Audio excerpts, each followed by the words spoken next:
Warning, there will be chefy things in the background. Sorry.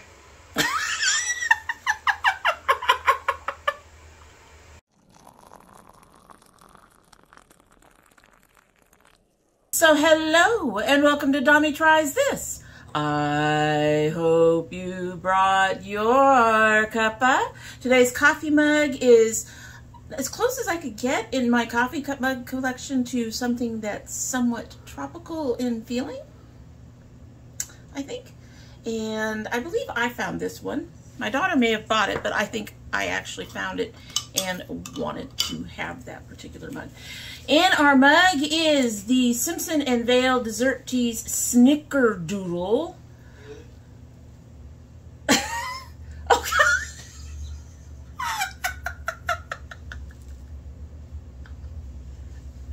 Are you already practicing? They've already made their debut once, but... You gotta sous chef. She might be practicing to be the next sous chef. Was in the kitchen with Dad and everything. You just gotta eat better, baby. Get bigger. Get bigger. Anyway, as I was saying, this is the Snickerdoodle dessert tea. 1 teaspoon per 6 ounces of water. We all know I'm going to use more than that regardless. Yes, they all want to comment today. 212, 5 minutes. This has green rooibos, cinnamon pieces, sweet blackberry leaf, and a Snickerdoodle flavoring. I will say it is supposed to be a chunky tea, but it didn't look nearly as chunky as some of the teas that I really like, that I think have stronger flavor. But let's go ahead and give it a sip, and we'll go ahead and get started here. And we're in a rush. The dude, like I said earlier, the dude is getting ready to cook, and I'm getting ready to eat. Anyway. Smells like a Snickerdoodle.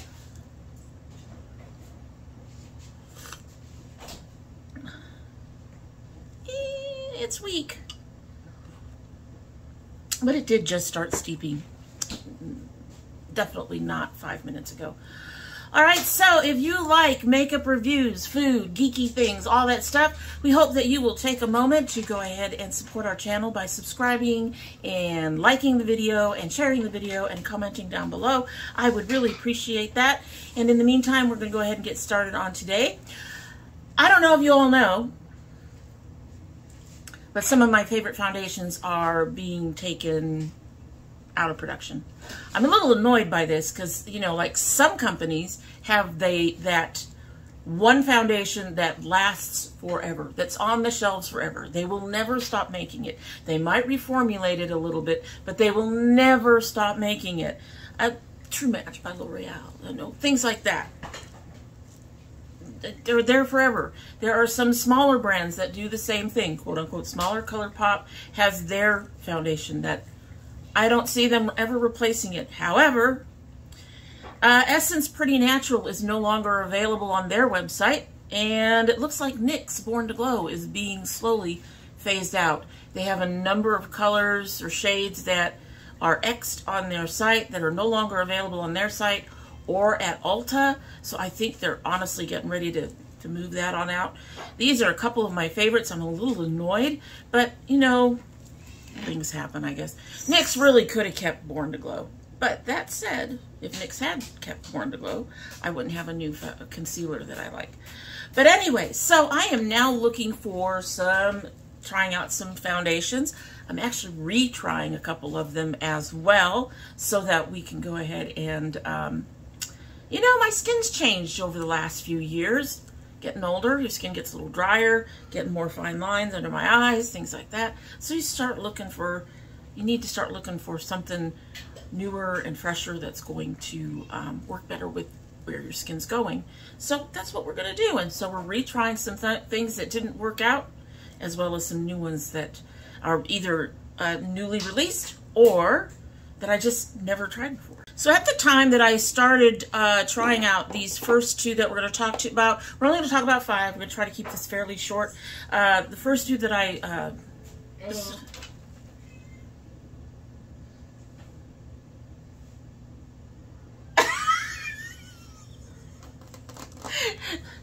CC can fit underneath the refrigerator This may not be short because the cats will keep interrupting. They're all talking to him. We're all doing the things. They're doing the things. Anyway, back to our topic. So these first two foundations, I actually ended up picking up with a whole bunch of stuff from the brand. I hadn't tried anything from the brand before this, to my knowledge. But went ahead and tried these, and we're going to go ahead and talk about them first, even though I've got a couple in here that I've been using for quite a bit longer. This first one is called, they're both from Catrice, and the first one is called the True Skin Hydrating Foundation. I think this is their newest of their foundations. So of the two that I have, there's this one, and then I have their, I guess the other one is like one of their OG foundations. That's the HD Liquid Coverage. But this one I believe is newer. And of the two of them, because I have them both, I reached for this the least when I was using it. The finish, to me, before powder is kind of flat and dry. It doesn't really emphasize my texture, but it doesn't hide it either. It just sort of seems to sit on top of my face. Coverage is on the lighter end of medium, which unfortunately means when you're trying to build it up to medium, which is what I prefer, it can start to look cakey. I do get a very light itch from it around my nose. It does fade for a bit, but that itch does come back later. Consistency is somewhat loose, blends out easily, but for me it's an uncomfortable foundation. So I honestly don't think I'm going to be able to even finish this bottle. I don't know if I can give it to my daughter. A lot of these, the shades were off. They were just off. You saw how loose that was, if you see that. It's trying to slide, but there it is. It does do the thing, darken, as I sit here and forget what that is. But yeah, overall, this just felt, I don't know. Like I said, I reached for it the least. I kept having to tell myself to keep using this foundation so I could have better notes for you guys. But in all honesty, I just don't like it. I would never repurchase this. And if you're going to try to pick between two Catrice foundations, because they are actually very affordable, I would say go for the HD Liquid Coverage, not this one. It just is an uncomfortable foundation. I can feel it on my skin. I can feel it on my face. I just don't like it. Okay, so next we have the Catrice HD Liquid Coverage. I actually haven't used this recently. I'm wearing another one from today because the other one is a little older and I need to get rid of it. But anyway, but when I did have both these two out, I reached for this a lot. I used it quite a bit. It's a very loose consistency, but the dropper helps limit the amount that you put out to use, which is a good thing because you honestly do not need to put that much foundation on your face. You can just put in a little bit and you'll be fine. So it's very loose, very loose. Look at her slide down the, see, almost the same color. Very loose, very easy to put out. It's very nice. It actually is a really nice, and I think I got a fairly good winter shade when I picked this up. It's a very good winter shade. It goes on easily. I don't feel it much on the skin. Really. Goes on easily. I don't feel it much on the skin. It doesn't enhance the texture and has a nice finish, even though it's on the matter side of what I prefer to use. I usually like a satin natural look, edging towards dewy, but not really dewy because my nose. I've got an oily nose. I used to have an oily forehead and an oily chin and then normal cheeks. But as I've gotten older, my cheeks are drier. And my chin and my forehead have become normal, and only my nose gives me trouble with the oils. Has the lighter end of medium coverage. It has a very light fragrance, but not noticeable. I actually really enjoy using the foundation. This is one I would repurchase. I think that even powdered, it looked really, really nice on the skin. One of the things I have to watch for is when I use powder, now that my skin is drying out, when I powder, I watch to see if it makes my skin look even drier or if it looks like it's caking, or if it looks like the it's starting to show texture because of the powder. I think this is one of the ones that worked really well with the powder without having, if I had to build up a little bit, I didn't have any problems with any of that. So I do recommend this one if you're looking for something. It is very loose, I will say that. You do not need to use a lot of it when you're putting it on, and it does look really, really nice when you're finished with it. I really enjoy it. You can always tell that there is something up with the foundation when I have a lot longer notes on it, and I do for the next one. This is the Profusion Feel Good Skin Long Wear Skin Perfector. It is not a horrible foundation, I will tell you that. I just have a lot of notes. I've been using this for a while now. It is a thicker foundation, and it's really easy to go overboard, so you do need to be careful about that. My whole arm going to be covered. So you see, it's very thick.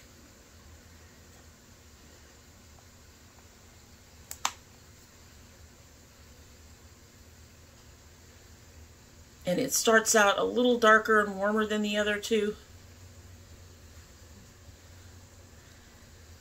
But again, it ended up being a fairly decent match, if just a little bit on the warm side. But it blends out beautifully. It has a gorgeous finish, even under my eyes, which could come across as very, you can see my lines. I have a lot of thin lines. I don't really have wrinkles as of yet, but I have a lot of very thin lines under there. And because of those lines, foundations, and I gotta be careful with foundations and concealers, because if they enhance those, it looks like my skin's cracked or something of that nature. So this does not do that. This is the one I'm wearing today. So it's not a horrible foundation. It does look nice. It's not a horrible foundation. Probably my two biggest complaints about this particular foundation is the shade range. There's only 12 shades. I'm hoping they'll expand that. Only 2 of those 12 shades are in the deeper end, and they don't go very deep. So Profusion needs to do better when it comes to that. And the fragrance is the other complaint. It does feel a little heavy going on, especially if you aren't careful and don't go real light with it. But that feeling lightens up, eventually kind of goes away, but I feel it on my face. It's a heavier, to me it feels like a much heavier foundation than most of the other foundations I've used. And it's true bad about that, because it really does, I think, have a beautiful satin yet skin-like finish.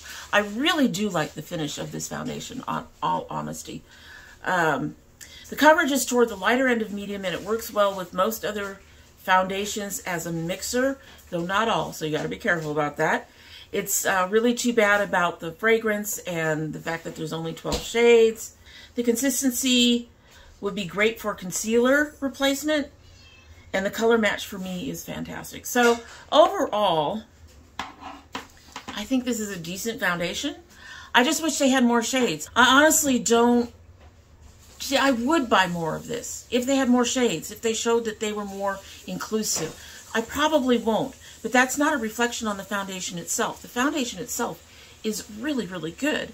It's just, it's got a shitty shade range, and the company is being non-inclusive to me. It needs to go deeper, needs to go lighter, things of that nature. I think they should have, you know, 10 more shades on there at least, and have more of them on the deeper end for, you know, darker skinned women.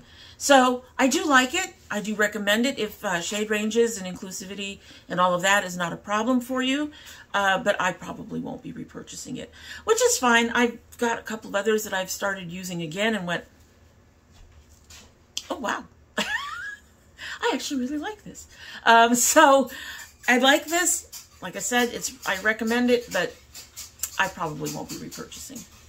All right, 2 more. Woo.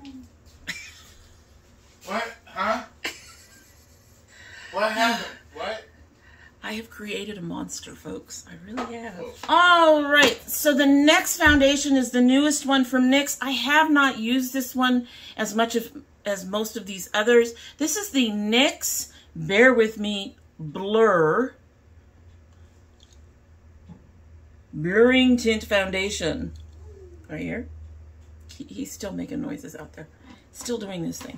I think this is sort of, they're trying to make this a replacement for the Born to Glow. Like I said, the Born to Glow appears to be slowly being taken off the site as As shades run out, they're X'd out. I've never seen them replace a shade that got X'd out. So I think this is supposed to be their replacement for it. My first piece of advice with this particular one is to go lighter rather than heavier. The coverage ends up on the lighter end of medium, but I can feel the heavier application on my skin, and it emphasizes my texture. Supposed to be a blur foundation. It do not blur. Lighter application is actually fairly nice. I still feel it around my nose, but the finish is nice. And when you use it lighter, it does not emphasize my texture. But that said, don't expect blurring. I wish it repaired as easily and as nicely as the Born to Glow, but it pretty much doesn't. See, the thing is, y'all, most of you know, who've been here a while, know I have weepy eyes, and I get those rivulets in here. With the Born to Glow, I was able to take a sponge or a brush and just buffer it up a little bit, and the Born to Glow would like do a fade. It wouldn't disappear completely, but it would do a fade, instead of me having this line no longer covered with a foundation and the rest of the foundation around it, so having this solid line around the area. So it was really, really nice. This one, don't do that. It leaves the line or it disappears completely, one or the other. I will not be repurchasing this foundation for obvious reasons. All things considered, I can see it becoming a summer foundation, maybe, because it's kind of on the lightweight side. Not a favorite, not planning to repurchase at this point, but I might use it this summer because of the shade range on it. So at the beginning of summer, which would be fairly soon, towards, you know, the late September, I guess, because I have to start to fade a little bit. By September, hopefully I will be out enough, I will have turned nice and dark and golden, and this will be too light, but we'll see. But I'm not as impressed. I'll try to use it up, but really not as impressed at all. Next, bring back the Born to Glow, please. Although now I don't even need it, because while the foundation for the Bear With Me I don't like, I have fallen in love with the Bear With Me concealer. Love, love, love, love, love this. Love. I'm just going to go ahead. This is very lightweight. It goes under my eyes really nicely. It's got a light, medium light, lighter end of medium, darker end of light, somewhere in there. I know what it is. Coverage. There we go. It actually doesn't emphasize any texture at all. It looks really nice on the skin. Other foundations go over it or under it really nice as well. And it seems to actually mix well with my problem foundations well enough that I get very little creasing. I get very little of my line showing, any of that under here. Love this. You know, I don't like paying more for concealer than I do foundation, but this one is worth it. I will... NYX, do not get rid of this one. Thank you. They won't listen to me. All right, so the last one is a retry, and that is the ColourPop Pretty Fresh. After my first reaction to this foundation a few years back, I wasn't expecting much. I believe I hated this. Hated this. He's making noise. Anyway, I hated this. But I've been pleasantly surprised. Is it my perfect foundation? No, but I no longer hate it. More on the liquid side, which I'm finding I actually like a bit in general. Well, the foundations that I have been enjoying the most have been the looser consistency. And I suspect some of that has to do with them being easier to blend out in general, and being on the more lighter side for most of them. So I'm really enjoying those. And this does end up being on the looser end. Spreads easily, blends out nicely. It's lightweight. It has a nice finish on my skin. It does have a faint fragrance, but it isn't annoying. It fades quickly. It doesn't emphasize most of my texture either now. I'm really surprised because I think that was one of my complaints about it before. My biggest issue is under my eyes. It's harder to smooth out, so there's more of a line than the foundation fading into my skin gradually. And directly under my eyes and on my upper cheeks, the texture is a little bit more apparent. It's not horribly so. Like I said, I like it better. For a while, all I was using for a bit, but it does seem to emphasize that texture a little bit. Between my brows, the usual problem spot is fine. It dries down fairly quickly and has a nice finish, but it doesn't prepare easily. Not something I'd repurchase, but I'll probably finish this bottle. So it's not a horrible foundation. It's not a favorite foundation. It's good enough for me to finish. It's okay. It's in this particular group, this one would be my favorite. This one would be my least favorite. The other three fall in the middle. So this falls, you know, probably smack dab in the middle of all of these foundations. All right, so that is 5 foundations. Trust me, I have 4 or 5 more waiting for me to finish using for a while. If I can get myself to move on and use some of the others for a while. Because I keep going back to the ones that I really have been enjoying instead of, you know, continuing the reviews on some of the other. I really like this. I don't want to move on. But we will have 4 or 5 more foundations coming up, and I'll be looking for some more. I'm going to be mostly looking for affordable stuff at this point, mostly because of all the products that you use the most. I would think foundation is one of the biggest ones that we use the most. So I'd rather not spend a high price on my foundation, which I'm going to be using a lot of. I'd rather, you know, go with more drugstore end, which today's 5 are pretty much. So that's it for the day. We're going to go ahead and give our tea a sip. And in the meantime, I'm going to go ahead and remind you to please like, share, subscribe, all those things. And we'd love to see you come back regardless. Woo! I'm going to go ahead and give this tea another sip. Let's see if we've got some more flavor in here. And then we will be out of here. And hopefully I can get some food soon. I love my husband. I do, I promise. All right, let's give this a sip so we can get on out of here.